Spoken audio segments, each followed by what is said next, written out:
ви представя нашия телевизионен консултант днес, водещия травматолог, доктор Родина Несторова.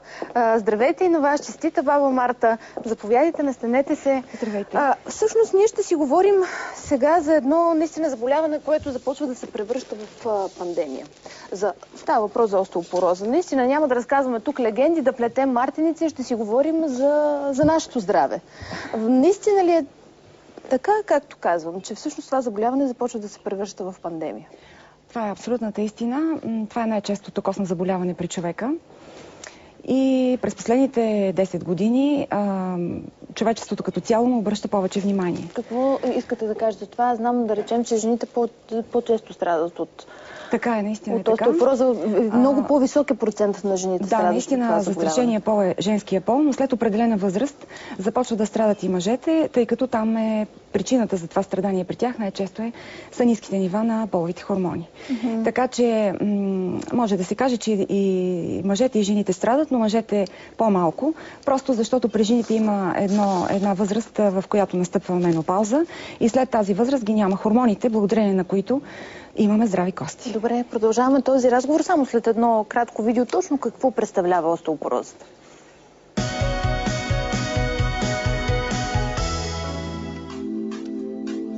Остеопороза – прогресиращо метаболитно заболяване на скелета. Причина е пониженото усвояване на калций, от което костите изтъняват и губят плътността си. Стават крехки и чупливи. Поради голямата си разпространеност и разходи на здравната система, тя е обявена за третото по значимост социално заболяване след сърдечно-съдовите онкологичните. А в средата на века се очаква да заеме първо място, поради увеличената продължителност на живота и застаряването на населението. Остеопорозата се нарича тиха епидемия, защото не е съпроводена с болки и може да остане незабелязана в продължение на години. Рентгеновите остеоденситометри са най-съвременното средство за прецизна диагностика, а медицината днес ни предлага множество начини, с които можем да спрем болестта. Доктор Родина Несторова е водещ специалист-ревматолог с дългогодишен опит, секретар на Българското ревматологично дружество. Гост в Диагноза днес.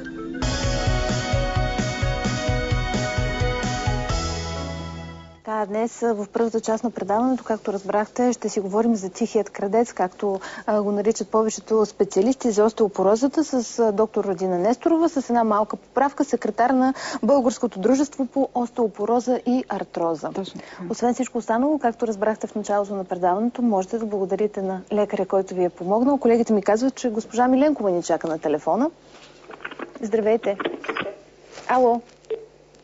Чуваме ли се? Връзката прекъсна? Опитайте още веднъж, госпожо Миленкова. Сега вече по-конкретно за остеопорозата. Първи признаци, които могат да ни подскажат, че ние имаме проблем. Всъщност симптоми при остеопорозата ранни няма и точно затова тя е наречена така, тихият крадец, защото няма симптоми, няма по какво да разберем, че сме болни. Но има рискови фактори, които ако познаваме добре, ние можем да се предпазим от това заболяване. Такива са, например, възрастта. Колкото по-голяма е възрастта, толкова по-голям е шанса да развием остеопороза. Затова при жените на 50 години съветваме, направете си изследване на костната минерална плътност, за да вземете мерки на време. Да, не е ли късно все пак на 50 години? Не трябва ли още по-рано да започне тази би могло да е по-рано, ако има други рискови фактори, като например прием на кортизонови препарати по отношение на други заболявания. Има много заболявания, при които се приемат кортизонови препарати. Кортизона категорично води до остеопороза. И точно заради това тези пациентки се изследват много по-рано. Или пациенти. Освен това, прекомерният прием на алкохол над 3 единици дневно. Пушенето също знам. Тютюнопушенето, разбира се, да. Всичко това са фактори, които биха могли. Ревматоидният артрит, за който стана въпрос преди малко, е главен рисков фактор за остеопороза. Добре, уважаеми зрители, още веднъж ви напомням, че вие също може да се включите в този разговор. Може да задавате въпроси към доктор Родина Несторова по темата остеопороза или пък да благодарите на лекаря, който ви е помогнал.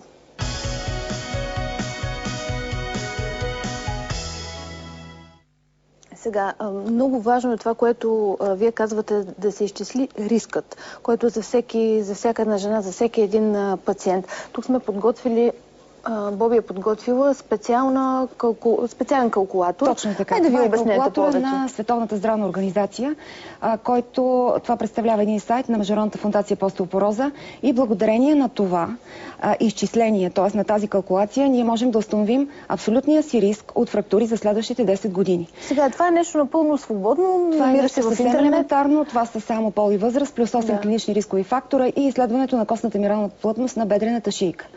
Какво точно се попълва? Попълва се пола и възрастта.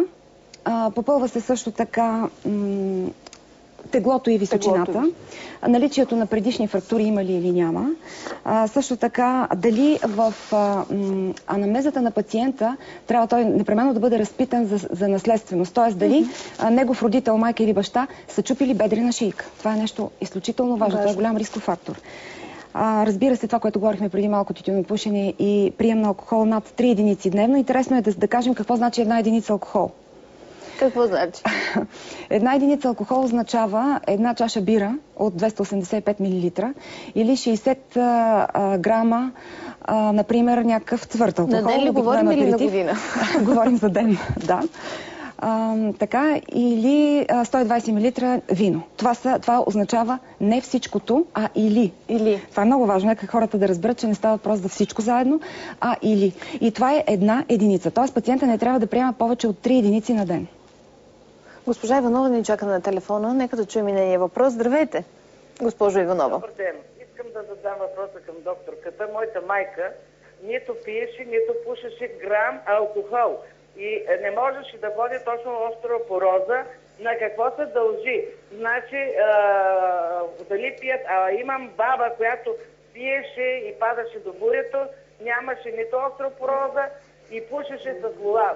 Да, разбрахме. Наистина са много... Разбрахме ви, много чести са тези случаи, в които така доста хора, да не казваме аскетичен начин на живот, но наистина се ограничават доста от алкохол, от цигари и въпреки всичко... Разбира се, че има индивидуалност. Бабата, която е пила алкохол и е падала, вероятно във възрастта си до 30 години се е хранила изключително здравословно. Тя е приемала достатъчно мляко, млечни произведения, риба, плодове, зеленчуци, в резултат на което е натрупала достатъчно пикова костна маса и просто поради това е падала и не се е чупила в късните си години. Целият проблем е в това, че събирането на пиковата костна маса при младите жени е проблем. Точно заради честите диети, гладуването и нека не забравяме, че нашите родители са преживели войни, в които те са гладували. Тежки промени в икономическия живот, в които те са гладували. Именно този глад води до непълноценно натрупване на пиковата костна маса, от която след 30 години, като от банка, ние теглим.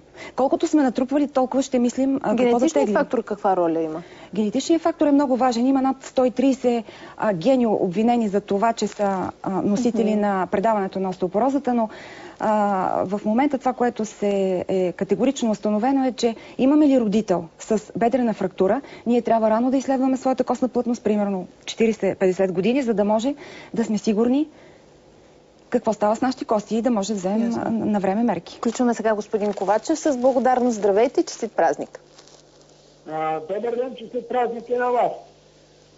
Искам да изкажа благодарност на доктор Иванов от ортопедията на Токуда, също доктор Кондис, заведещ неврохирургията. Искам да попитам вашия гост. Имам костно-тревна тазобедрена става. Свързана ли е с остеопороза? Какво има на тазобедрената става? Аз също не чух много добре. Ако господин Ковачев е още на телефона, нека отново да повтори.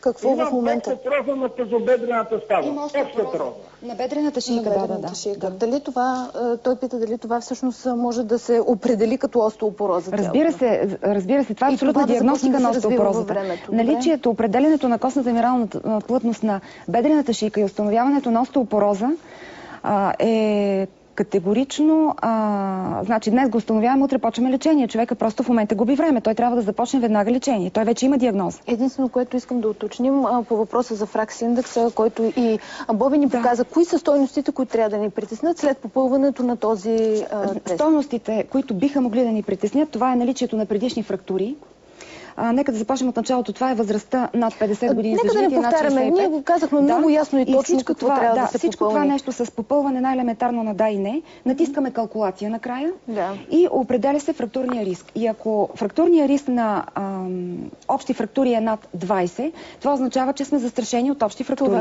Ако на бедрена шийка, тъй като то е специално показано и това, е над 3, означава, че сме с висок риск от бедрени фрактури, което е наистина много лошо, защото бедрените фрактури завършват с голяма смъртност.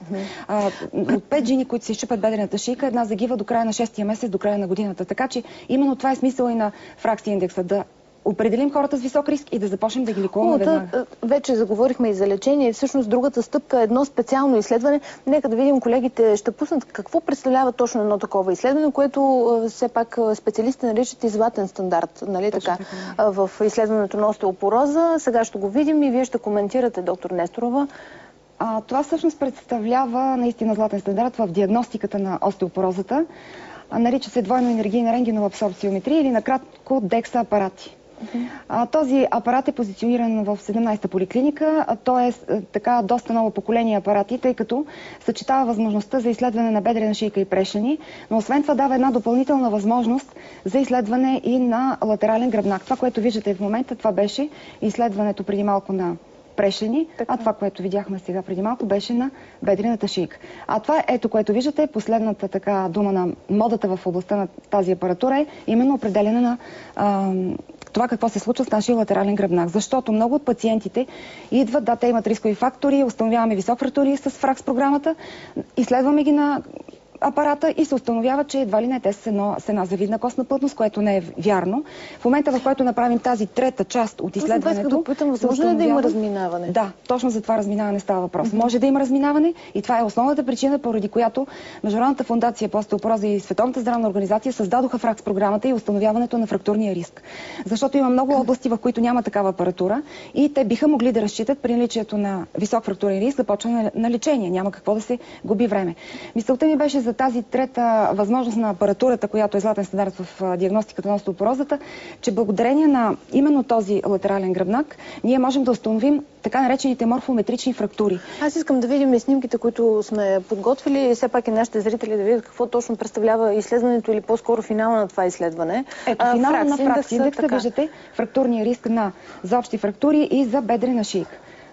Така, това, което виждате е резултата за костна мирална плътност на ломбален гръбнак, което така, това е вече на бедрената шийка, което е много важно. Да, те приличат, но това не са рентгенови снимки, въпреки че апаратът е рентгенов, това са просто остеодензитометрии. Това, което така дебело искам да подчертая, е именно изследването на този латерален гръбнак. Виждате отбелязани с букви самите прешени и с жълти малки кръстчета височините на прешените. Тоест така ние можем съвсем лесно да установим именно тези морфометрични фрактури. Добре, още веднъж само искам да напомня телефона на нашите зрители. Те могат да се включат в този разговор с въпроси, коментари или благодарност към лекаря, който ви е помогнал. Телефонът е на ваше разположение.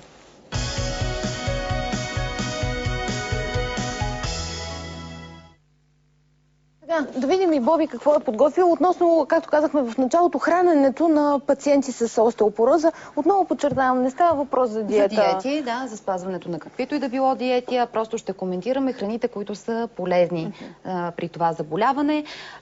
Това е една таблица за приблизително съдържание на калций в често използвани храни, като млякото и млечните продукти. Тук влизат прясното, киселото мляко, сиренето, което толкова обичаме, овче или краве, кашкавалите, изварата, от рибите особено полезни. Тук се посочват пастървата, шаранът, скумрията. Така ли е, доктор Несторова? Да, много интересна информация, която също искам да коментирате, че лененото семе също е полезно за остеопороза. Да, в принцип всички семена са полезни за всякакви заболявания, но в този случай едва ли с ленено семе можем да си излекуваме остеопорозата, категорично не. Може обаче в диетичния си режим да използваме сусамено семе, тъй като там има изключително голямо количество калций. И другото, което е за бирата. Бирата предпазва от остеопороза и рак. Това за любителите на тази напитка. Това се дължи всъщност на съдържанието на силици в бирата. Как ще коментирате тази информация? Разбира се, когато всичко е в границите на нормалния прием, защо не? Но с бира ние няма да си излекуваме, да подчертая, остеопорозата.